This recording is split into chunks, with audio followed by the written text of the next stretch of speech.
首先我唔係 YouTuber， 係啦，去到2025年今日10月啦。你唔係 YouTuber 咩啊？我都唔覺得自己係一個 YouTuber 嘅，首先，因為我個人嘅定義裏面，我唔係嗰啲 YouTuber，OK？我只不過係製作緊影片去分享知識啫，呢個係我嘅定義，OK？你中意叫我做 YouTuber 冇問題，但係我唔覺得自己係啫，就係咁啦。小半係咯。少咩半啫？係唔係啦？所以我就唔係，就係咁。咁啱啱就講到咧，究竟分享呢個 YouTube 嘅收入係咪一件好事咧？阿媽當然就話，俾我就梗係唔會。我唔會講㗎，俾我。其實 YouTube 呢個世界或者網絡世界裏面揾錢，好透明㗎，所有嘢都。你冇話冇得隱瞞㗎，即係點解唔會隱瞞啊？係因為呢一件事係好透明，你唔知道係因為你唔識計。我唔識呢啲嘢。你梗係唔識啦，我話你知，你咪知咯。你話俾我聽，我都唔係好明。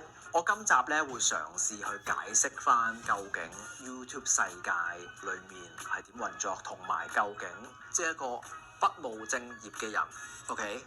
究竟係點樣揾錢嘅？今日咧係講錢。網絡世界點樣揾錢？咁第一，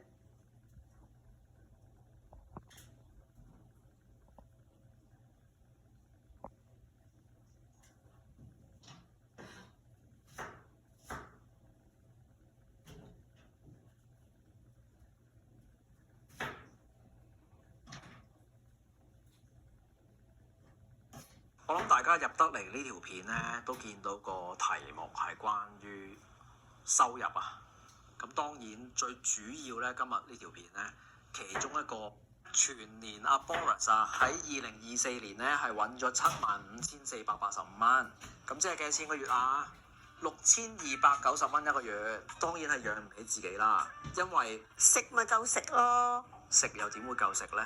租都交唔起啦。係咯。2024年咧嗰個收入當然係偏低啦，咁當然係會。YouTube 世界係會慢慢增長噶嘛？你知唔知2024年嘅時候，其實我有幾多個訂閱先？唔知啊。其實2024年1月係大概有1萬訂閱，去到年尾我諗大概係有4-5萬咯，如果冇記錯嘅話。當年嘅 view 數，即係嗰個觀看都冇咁多啦。最近可能2025年會多啲嘅。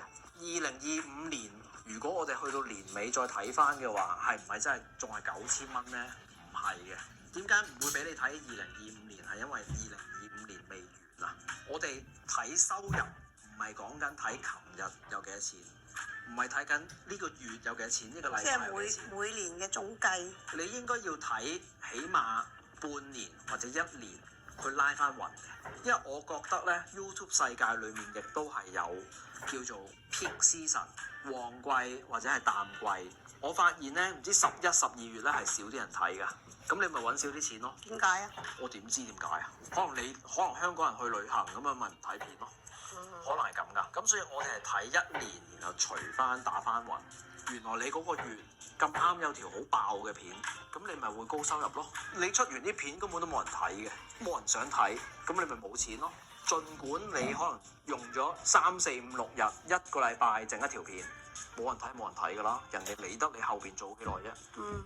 原來我呢條片同你傾偈咁樣，同你傾1個鐘，剪6個鐘，100K view， 10萬人睇，好抵啊咁樣。咁所以就係、即係你唔知㗎。究竟嗰個價值係點咧？唔知㗎。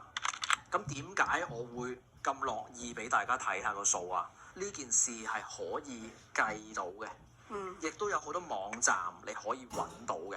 如果你真係有心去計下，你關心嗰個 YouTube 頻道嗰個 YouTuber 究竟揾幾多錢，你計到嘅，唔會完全知道佢揾10,970,000，但係你可以估算到佢大概係揾1,000蚊定揾10萬蚊，計到嘅。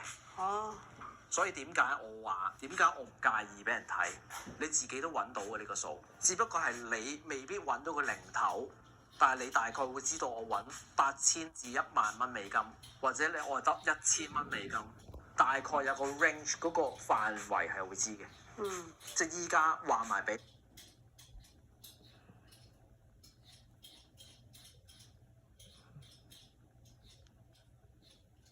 埋啲觀眾聽究竟點揾？點揾咧？其實係靠觀看次數嘅，同埋訂閱係咪啊？唔係訂閱唔關事。訂閱點解唔關事？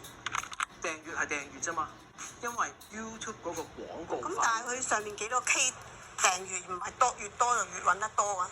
你越多訂閱，你嘅潛在觀看睇到你啲片嘅人就越多嘛。咁即係話你越多訂閱，你就越有機會多人睇你啲片，但係未必一定係合比例嘅喎。咁樣讚好啫，都係一樣啦。讚好同埋分享咧，只係令到個 YouTube 覺得你條片多人中意，咁 YouTube 就有機會推條片出去。哦，即係你喺個 WhatsApp 度分享條片出去，一傳十，十傳百嘅咯，咁咪可以突然間爆出去咯。但係都要你條片係值得啲人係咁樣睇先噶嘛，係咪？你要分享完之後，啲人唔中意嘅都唔撳落去，咁咪即係冇意思咯。分享咗唔撳落個箭嘴度都冇用噶啦。即係分享咗條連結俾你，你都唔撳入去睇，或者你撳入去之後2秒就撳走佢，咁即係冇意思咯，即係冇即係用。唔好睇咯。所以咧，觀看次數最緊要唔係最緊要，觀看次數係咩嚟㗎？因為你睇片係會有廣告㗎嘛係，YouTube 係要逼你睇廣告㗎嘛。當你睇完啲廣告睇晒，又或者你睇20秒撳略過，YouTube 就會有廣告費啦。啲廣告費就會分俾啲 YouTube 嘅創作者，即係啲 YouTuber 啦。條數咧，連 YouTuber 自己都係。